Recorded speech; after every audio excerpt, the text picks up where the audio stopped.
എല്ലാവർക്കും നമസ്കാരം. പുതിയ വീഡിയോയിലേക്ക് സ്വാഗതം.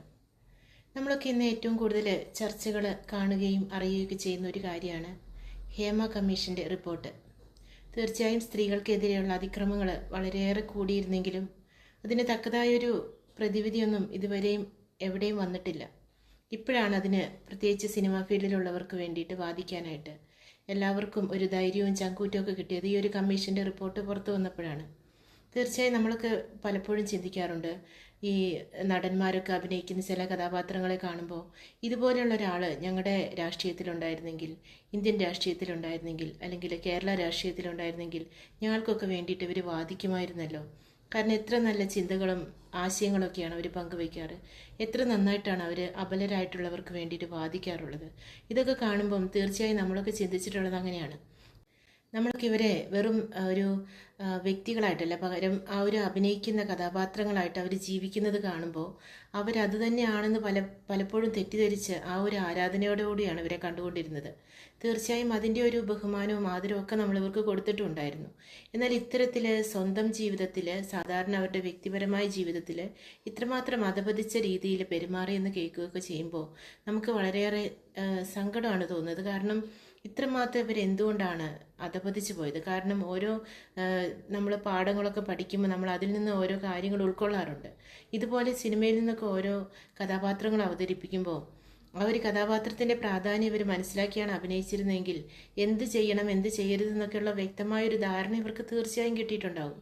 കാരണം അത്തരത്തിൽ നല്ലത് ചെയ്യുമ്പോൾ മറ്റുള്ളവരിൽ നിന്ന് കിട്ടുന്ന കയ്യടി, ആ ഒരു കഥാപാത്രത്തിന് കിട്ടുന്ന കയ്യടി എന്ന് പറയുന്നത് ആ ഒരു വ്യക്തിത്വത്തിന് ആളുകൾ കൊടുക്കുന്ന ഒരു വലിയ പ്രാധാന്യം കൊണ്ടാണ്. ഇത്തരത്തിലൊക്കെ ഒരു സമൂഹത്തിൽ എങ്ങനെയാണ് ജീവിക്കേണ്ടത്, എന്ത് ചെയ്താലാണ് നന്മയായിട്ട് ഗണിക്കപ്പെടുക, എന്ത് ചെയ്താലാണ് തിന്മയായിട്ട് ഗണിക്കപ്പെടുക എന്നൊക്കെ വ്യക്തമായിട്ടൊരു ആശയം അവരുടെ ജീവിതത്തിലെ അഭിനയ ജീവിതത്തിൽ നിന്ന് തന്നെ ഇവർക്ക് കിട്ടിയിട്ടുള്ളവരാണ്. പിന്നെ എന്തുകൊണ്ടാണ് ഇവർ ഇത്തരത്തിൽ അധപതിച്ച രീതിയിൽ ഓരോ കാര്യങ്ങളും ചെയ്യാനായിട്ട് പരിശ്രമിച്ചത് എന്നാണ് നമ്മൾ ഓർക്കേണ്ടിയിരിക്കുന്നത്. തീർച്ചയായും ഇതിനേക്കാളൊക്കെ ഉപരിയായിട്ട് മറ്റൊരു കാര്യം പറയാനായിട്ടാണ് ഞാൻ ഈ ഒരു വീഡിയോ ചെയ്യാനായിട്ട് ഉദ്ദേശിച്ചത്. അതായത് നമ്മുടെ ആത്മീയ ജീവിതവുമായിട്ട് ബന്ധപ്പെട്ട് ഈ ഒരു ഹേമ കമ്മീഷൻ റിപ്പോർട്ടിനെ ഞാനൊന്ന് അവതരിപ്പിക്കാമെന്ന് വിചാരിക്കുകയാണ്. തീർച്ചയായും നമുക്കൊക്കെ അറിയാവുന്നതുപോലെ തന്നെ പലപ്പോഴും പലരും തെറ്റായ ജീവിതത്തിലേക്കൊക്കെ പോകുമ്പോൾ കൂടെ നിൽക്കുന്നവർ അവരെ ഒരുപക്ഷെ കളിയാക്കിയിട്ടുണ്ടാവും. എന്തിനാണ് നീ ഇങ്ങനെ വലിയ നന്മ മരങ്ങളായിട്ട് ജീവിക്കുന്നത്? നിനക്ക് നിൻ്റെ ജീവിതം ആസ്വദിച്ചുകൂടെ? നിനക്ക് കിട്ടുന്ന ഈ അവസരങ്ങളൊക്കെ നിനക്കൊന്ന് യൂസ് ചെയ്തുകൂടെ? അങ്ങനെയൊക്കെ പലരും ചോദിക്കുകയും കളിയാക്കലുകളിൽ കൂടെ അവരെ ഒറ്റപ്പെടുത്തുകയൊക്കെ ചെയ്തിട്ടുണ്ടാവും. എന്നാൽ അപ്പോഴൊക്കെ പിടിച്ചു നിന്നിട്ടുള്ള പലരുമാണ് ഇന്ന് നട്ടല് ഉയർത്തി, തല ഉയർത്തി നിന്നുകൊണ്ട് പൊതുജനത്തോട് സംസാരിക്കാൻ പര്യാപ്തമായ രീതിയിൽ മുൻപോട്ട് വരുന്നത്.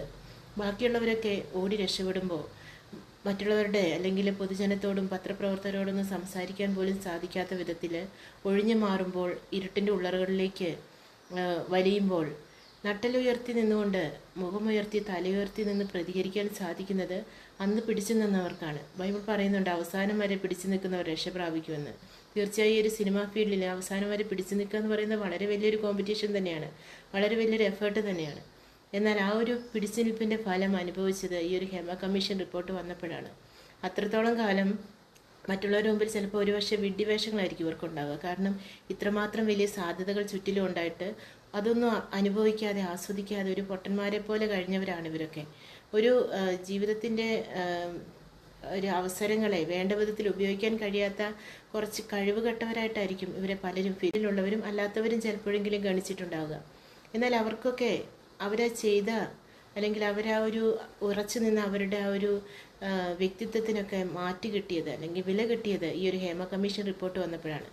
ഇതുപോലെ നമ്മുടെ ജീവിതത്തിലും ഈ ഭൂമിയിൽ പല പല അവസരങ്ങൾ നമ്മളെ തേടിയെത്തുമ്പോൾ പലരും ചോദിക്കാറുണ്ടാവും, നീയൊക്കെ ഇങ്ങനെ ജീവിച്ചിട്ട് നിനക്ക് എന്താണ് കിട്ടുക?